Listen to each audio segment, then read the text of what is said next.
time for our 360 round, and we're talking all about Johnson & Johnson today, up about 3.2% right now after a double beat on the numbers and a somewhat mixed outlook for the company. Damien Conover's with us, Director of Healthcare Equities at Morningstar, and Lee Brown, Global Sector Lead for Healthcare over at Third Bridge. Damien, I'll start with you.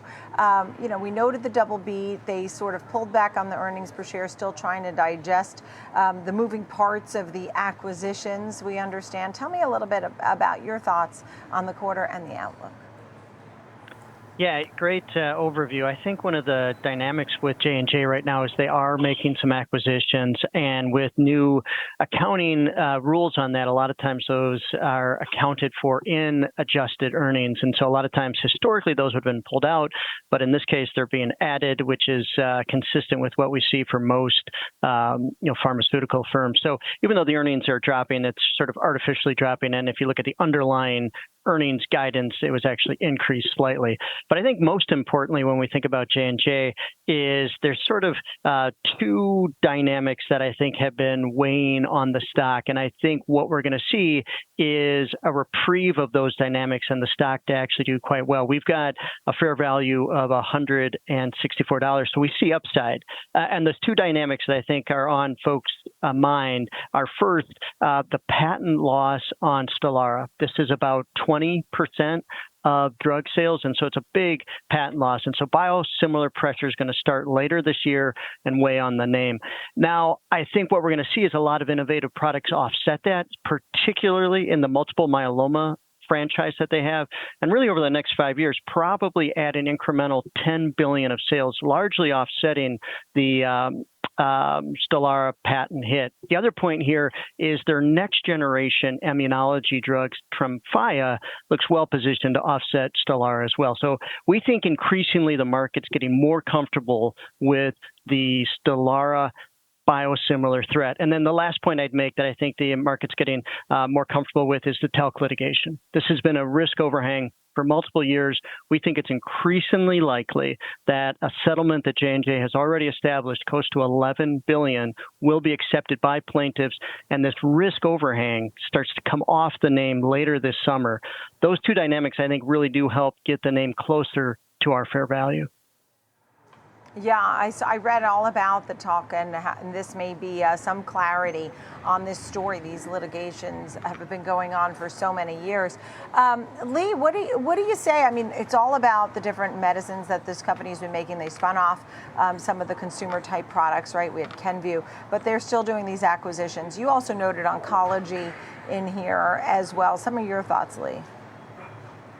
Yeah, I think Damien made quite a few excellent comments there with respect to Stelara. Not only is it facing biosimilar competition in 2025, but I'd also highlight that it's part of the Inflation Reduction Act's first round of Part D Medicare negotiations. So we'll see that published maximum fair price on September 1st. And he did also highlight Tremfya, which I think is doing exceptionally well. It was over $900 million of sales in the quarter, up 28% year over year. Of course, oncology is a star within the innovative medicine segment. If you look at the franchise, it's hard not to notice Darzalex. It's a name that we can repeatedly shine a spotlight on. It helped the oncology division put up sales of $5.1 billion. It was up nearly 16% on a reported basis, almost 19% operationally as a whole. That's the oncology franchise. Darzalex was a big part of that success. It was $2.9 billion, up 18% on a reported basis. It continues to do well because of the FastPro indication, which allows for a sub-Q administration versus a much lengthier infusion. So at this point now, some of our seasoned stock pickers used to come on and pick this name as a good long-term play, as a dividend payer. Damien, I know you said fair value is 164.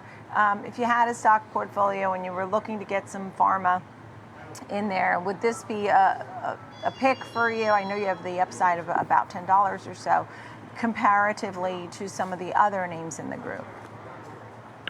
Yeah, I think Johnson & Johnson looks undervalued. I think it's a good name to own. I think the innovation cycle is probably underappreciated by the market. So we talked a little bit before about some of those pressure points coming off the stock later this year. I think longer term, what's really interesting about J&J is they've got a lot of next generation drugs in multiple myeloma, in rare diseases, in immunology, and a lot of these areas have really strong pricing power. So if the late stage data holds up, there's probably additional upside to our fair value. One thing I'd point out, in the end of 2023, J&J put out some pretty robust long-term growth expectations for both their device segment and their pharmaceutical segment. And we have lower expectations than management for the pharmaceutical group over the next 5 years. If management's able to hit on those longer-term growth estimates for their pharma group, there's upside to our 164. But overall, yes, I think J&J is a great stock to own right now when we see it as undervalued. Yeah, so you talk about the medicines and the medical devices. Lee, any better players that you would run to over this name? Well, at Third Bridge, we really help our investors make better investment decisions through primary due diligence. We don't have stock advice. I would argue that it largely depends on your view of the macro. J&J's got it's a mega cap. What is it? 374 billion is 0.5 beta, nice dividend yield. So depending on how defensive you want to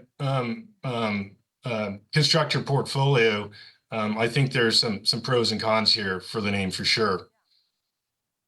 All right, great to see you both. Thank you for the wrap up on this name. A winner today, no doubt, and over 3 months up 7.5%. 1 year though down about 2%. Damien Conover of Morningstar, Lee Brown at Third Bridge. Thank you both.